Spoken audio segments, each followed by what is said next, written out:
Si comme moi, vous avez grandi avec Disney et Amblin et que vous adorez A24, le film de la semaine va beaucoup vous plaire. Hello, je suis Pitch de Sens Critique et comme chaque semaine, je vais vous présenter les 3 films qui font le plus débat sur Sens Critique. En 3e position, Until Dawn, La mort sans fin, noté 5,2. C'est une grosse semaine pour les fans d'horreur au cinéma puisqu'en plus de Drop, le nouveau film Blumhouse sort Until Dawn, l'adaptation du célèbre jeu vidéo. Si le jeu voulait ressembler à du cinéma, eh bien le film veut ressembler à un jeu vidéo et on est carrément dans les codes du genre.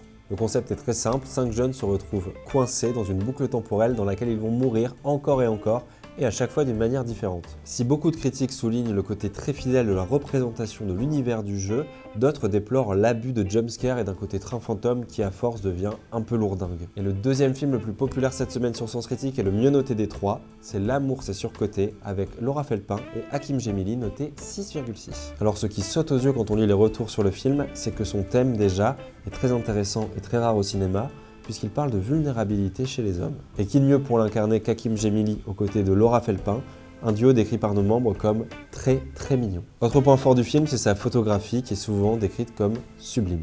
Après 6,6, c'est une bonne note, mais c'est pas parfait, et le film est quand même assez téléphoné et prévisible. Après Sinners la semaine dernière, le numéro 1 des notes de la semaine est La légende d'Oshi, noté 6,1. Si vous vivez à Paris, vous n'avez pas pu y échapper puisqu'elles sont un peu partout. Les créatures du monde d'Oshi ont aussi envahi Sens Critique. Alors déjà, côté positif, c'est la bande originale du film, décrite par certains comme un véritable opéra, passant du jazz à une ambiance lyrique absolument sublime. Ensuite, c'est le design et l'animation de ces créatures absolument adorables, qui en effet rappellent Disney ou Amblin, et qui ont déjà été transformées en jouets par A24. 3e qualité du film qui revient beaucoup, et c'est souvent le cas lorsqu'il est au casting, Willem Dafoe, plus iconique que jamais dans sa tenue de chevalier. À croire qu'il commence à devenir un véritable ambassadeur pour A24. Alors si c'est si merveilleux et magique, pourquoi 6,1 ? Malgré sa beauté néo-médiévale et sa magie, le film n'atteint jamais la puissance émotionnelle de ses modèles, je pense notamment aux Goonies ou à E.T. Il n'est pas Steven Spielberg qui veut.